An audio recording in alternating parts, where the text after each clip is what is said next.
Вітаю всіх слухачів. Це програма «Крим Реалії», спільний проєкт Української служби Радіо Свобода та Українського радіо. Мене звати Олена Бадюк. У Туреччині відбулася сесія Ради міністрів закордонних справ Організації ісламського співробітництва. Мусульманські країни ухвалили резолюцію на захист кримських татар, але в тексті відсутнє пряме засудження Росії. Про це повідомив голова Меджлісу кримсько-татарського народу Рефат Чубаров. Тож наскільки впливовою є ця організація у світі, чи є держави-члени Організації ісламського співробітництва обізнаними щодо порушень прав людини в окупованому Криму і загалом щодо України? І чи можуть мусульманські країни чинити тиск на Росію у питанні війни? Про все це сьогодні у нашій програмі. Тема дня. Днями у Стамбулі завершилася дводенна сесія Ради міністрів закордонних справ Організації ісламського співробітництва. Це міжнародна міжурядова організація, що об'єднує мусульманські держави для спільного вирішення політичних, економічних, культурних і гуманітарних питань, а також для захисту інтересів мусульманського світу. ОІС – друга за чисельністю міжнародна організація після ООН. Рефат Чубаров зазначив, що одним із ключових пунктів ухваленої резолюції є вимога звільнити ув'язнених представників кримсько-татарського народу, яких позбавили волі з політичних мотивів. Документ відкриває можливості для безпосереднього залучення генерального секретаря Організації ісламського співробітництва та інших інституцій до здійснення моніторингу та досліджень щодо стану прав кримсько-татарського народу. Водночас голова Меджлісу акцентував увагу на тому, що в резолюції відсутні чіткі та прямі формулювання щодо засудження дій Росії. І це, на його думку, пов'язано з тим, що частина держав-членів Організації ісламського співробітництва уникають відкритого засудження російської агресії проти України. І далі цю тему ми будемо обговорювати сьогодні з гостями нашої програми. До нас наразі долучається пан Сергій Данилов, заступник директора Центру близькосхідних досліджень. Пане Сергію, вітаємо вас в нашому ефірі. Добрий день. Скажіть, будь ласка, а наскільки взагалі є впливовою ця організація в світі? І що цікаво, чи має Росія на неї вплив або вплив такий суттєвий на окремі держави-члени цієї організації? Ну, швидше друге, звичайно, бо не можна сказати, що це дуже впливова організація, давайте говорити чесно. По багатьох питаннях у 57 країн, які в неї входять, є різне бачення. Бувають конфлікти серед цих 57 членів з сусідніми державами, напружені відносини, притул до початку воєнних дій. Тому говорити, що це організація, яка надзвичайно потужна, не можна. Вона чисельна, друга за чисельністю, як ви правильно сформулювали. Але тривалий час основним спрямуванням цієї організації було спільне лобіювання інтересів палестинського народу. Також розглядалися там економічні проекти, створення фонду допомоги в разі природних катастроф, гуманітарна допомога.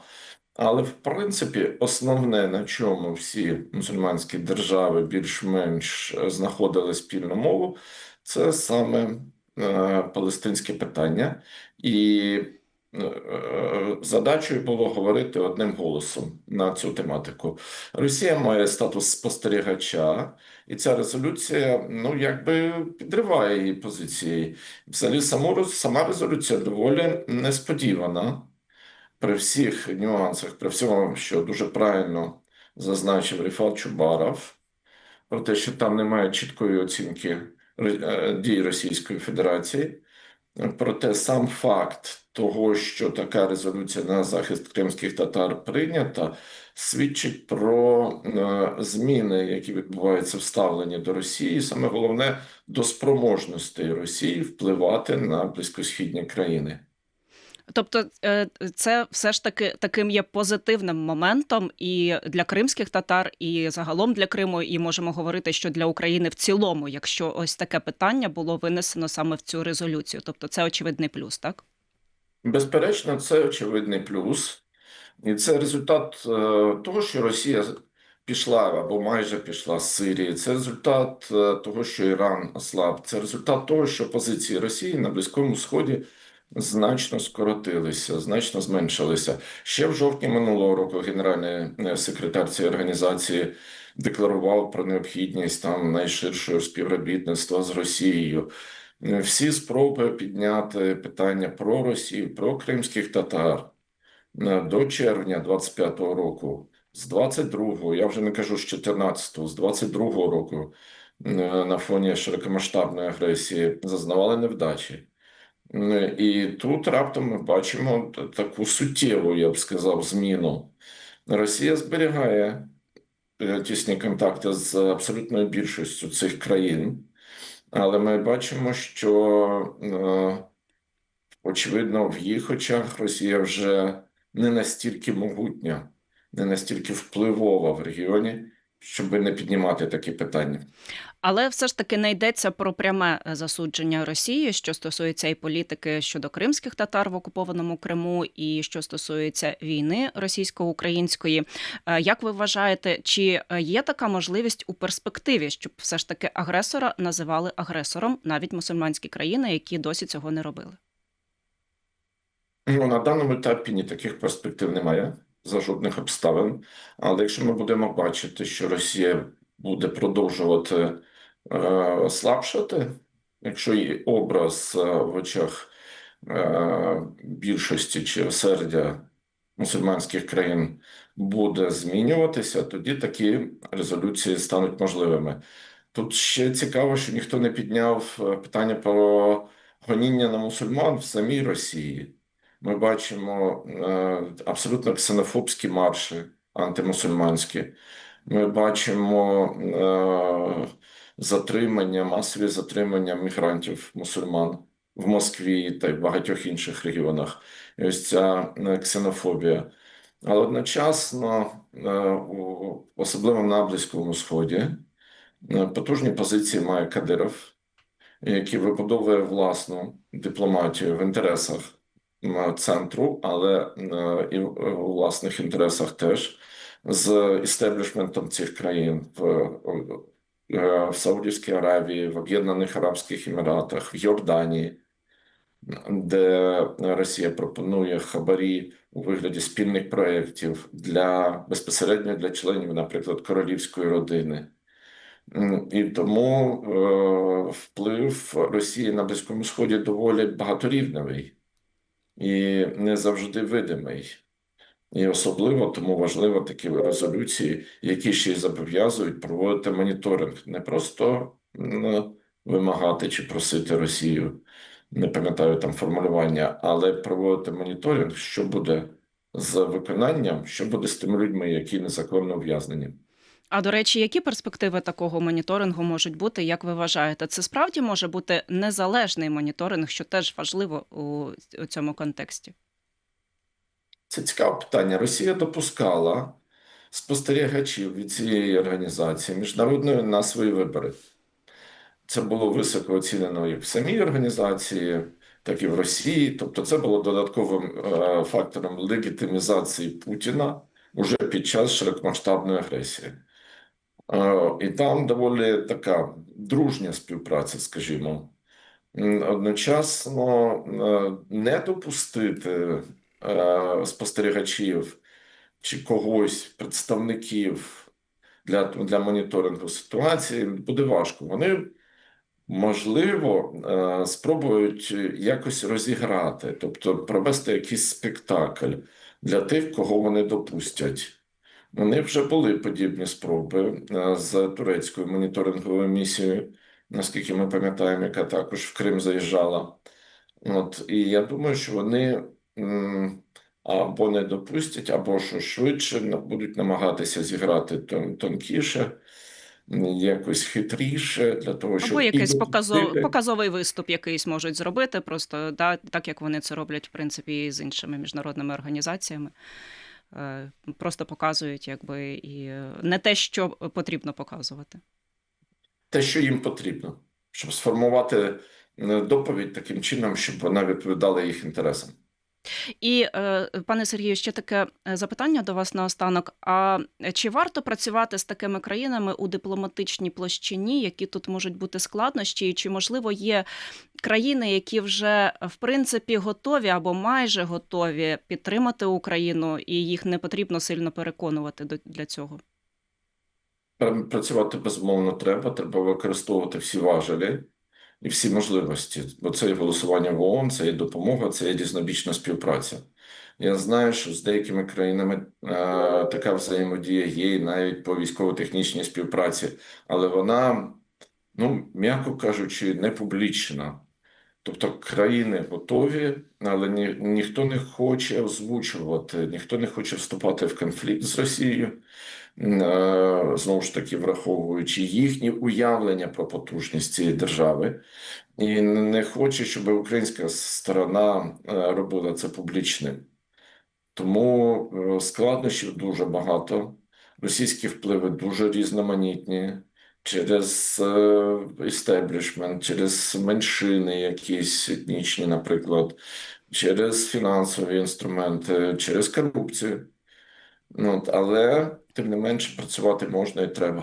Дякую вам, дякую, що сьогодні до нас долучилися. Сергій Данилов, заступник директора Центру близькосхідних досліджень, був з нами на зв'язку.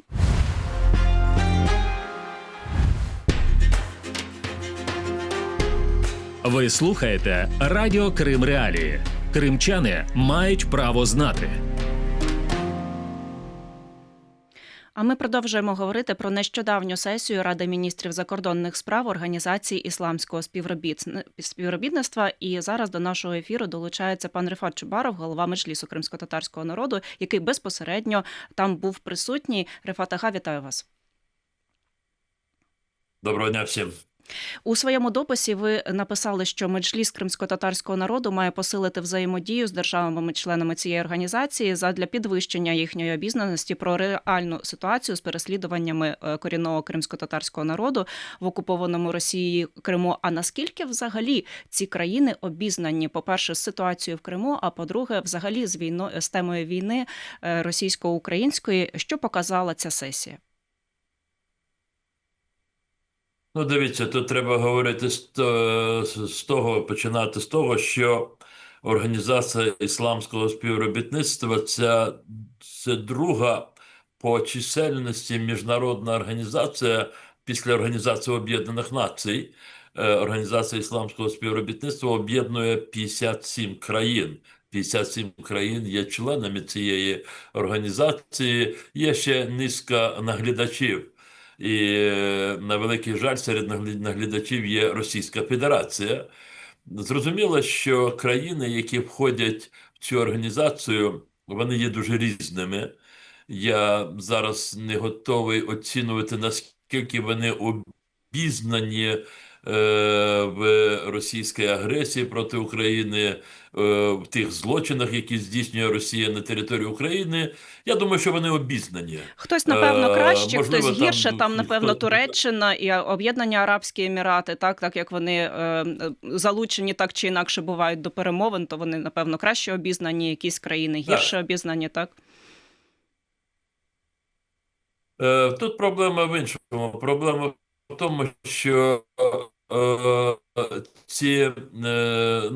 частина дають такі близькі відносини з Російською Федерацією. Деякі з цих країн вони визначають свою поведінку, виходячи з своїх оцінок діяльності, скажімо, провідних країн, скажімо, Сполучених Штатів Америки. І в залежності від того, як вони оцінюють роль Сполучених Штатів, вони по-своєму відносяться до партнерів Сполучених Штатів. Тобто тут дуже багато факторів, які визначають вже відношення кожної країни-члена Організації ісламського співробітництва до російсько-української війни. І ми знаємо, що не всі члени ОІС при голосуваннях на міжнародних майданчиках, зокрема, скажімо, на Генеральній Асамблеї ООН, вони не завжди підтримують ті резолюції на захист територіальної цілісності України або щодо стану з правами людини на території окупованого Криму. Оце я і мав на увазі, коли говорив про те, що нам треба працювати з кожною із членів цієї організації і пояснювати деталі і наслідки можливі для всього світу російської агресії, якщо її не зупинити. Також на цій сесії був присутній лідер кримсько-татарського народу Мустафа Джемілєв, і він, до речі, теж таку заяву зробив, що Росія неохоче відпускає на волю кримських татар під час обмінів полоненими. І, зокрема, ця тема була висвітлена у цій резолюції, у цьому документі, про який ви також повідомляли. І загалом пан Джемілєв сказав, що перша категорія в'язнів, яких неохоче відпускає Росія, це азовців, друга – журналісти і третя – кримські татари. А як ви вважаєте, чому Росія переважно не віддає кримських татар під час обмінів і чи можливо це змінити, зокрема використовуючи вплив цієї організації? Ну, в першу чергу, таке дуже жорстке відношення країни-агресора до певної категорії військовополонених, а також політв'язнів, цивільних заручників.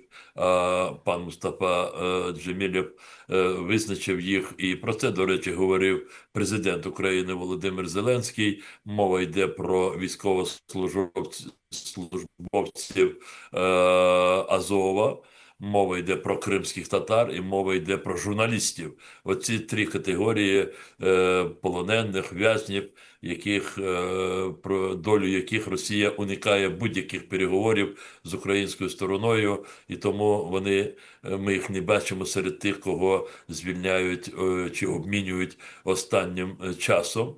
І щодо кримських татар, тут, як на мою думку, це помста в першу чергу, бо це бажання зламати волю кримсько-татарського народу, розчавити їх єдність, і це такий механізм залякування, щоб в Криму ніхто не міг щось визначати свою антитаку російську, чи щоб позицію проти окупації.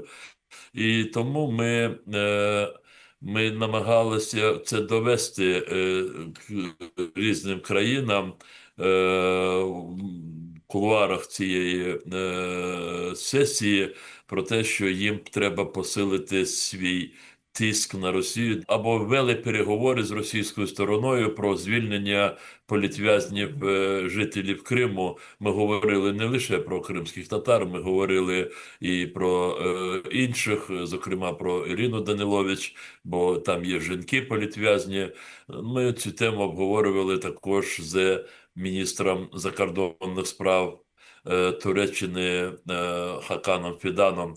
І ми сподіваємося, що, можливо, така активність з боку деяких арабських країн і Турецької Республіки, можливо, сприятиме звільненню політв'язнів Криму.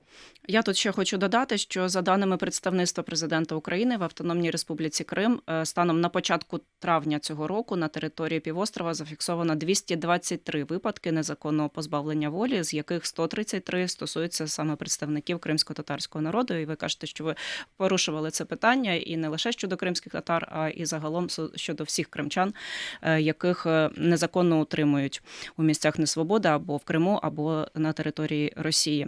І раніше також ви повідомляли, що Меджліс закликав країни-члени ОЄС посилити підтримку України та тиск на Росію як державу-агресора, використовуючи всі можливі військові, санкційні, політико-дипломатичні та економічні механізми. І у зв'язку з цим до вас наступне запитання: а чи є ознаки того, що деякі країни справді можуть дослухатися ось до такого вашого заклику, і з якими легше працювати, наприклад, з якими складніше працювати, що показує вже практика? Ми дійсно напередодні сесії схвалили на засіданні Меджлісу кримськотатарського народу спеціальне звернення до учасників 51-ї сесії Ради міністрів країн-членів Організації ісламського співробітництва. Ми закликали їх сприяти відновленню територіальної цілісності української держави в межах міжнародно визнаних кордонів. Ми говорили, щоб вони активно реагували, закликали, щоб ці країни активно реагували на всі випадки порушення прав людини в окупованому Криму, також щоб вони добивалися і вимагали звільнення політв'язнів, щоб вони брали участь безпосередньо в заходах Кримської платформи. Це дуже важливо. Ми і зрозуміло ще раз сказали про те, що потужний голос мусульманської умми в світові щодо справедливості проти будь-яких агресій. Це дуже важливо, і він має бути почутий і в випадку захисту кримськотатарського народу, як народу, який сповідує іслам.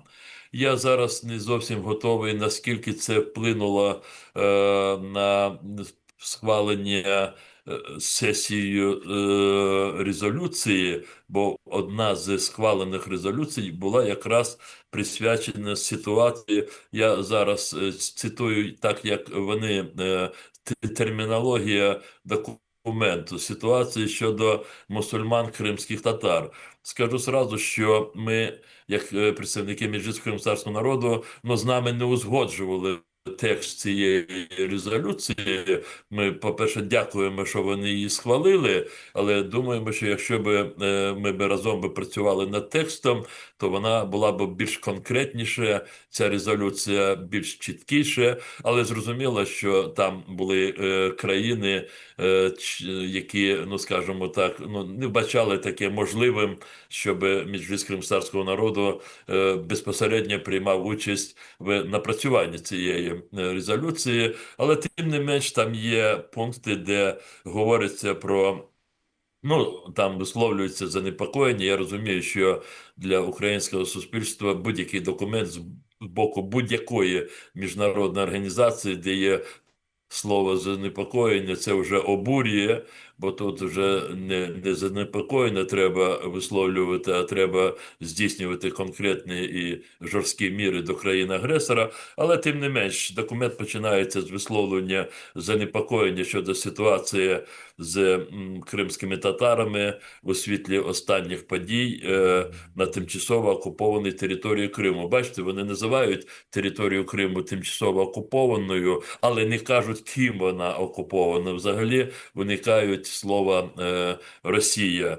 Тим не менш, тут є пункти про те, що закликають до негайного звільнення в'язнів, які перебувають під арештом з політичних мотивів, так написано в тексті. Для нас є дуже важливо також і останні два пункти, де дуже такий дипломатичний формі вони,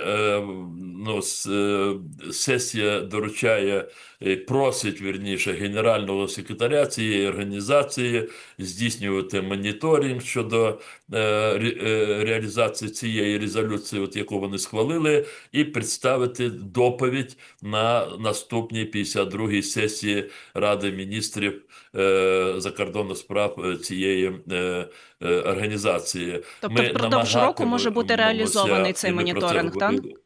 Впродовж року він може бути реалізований.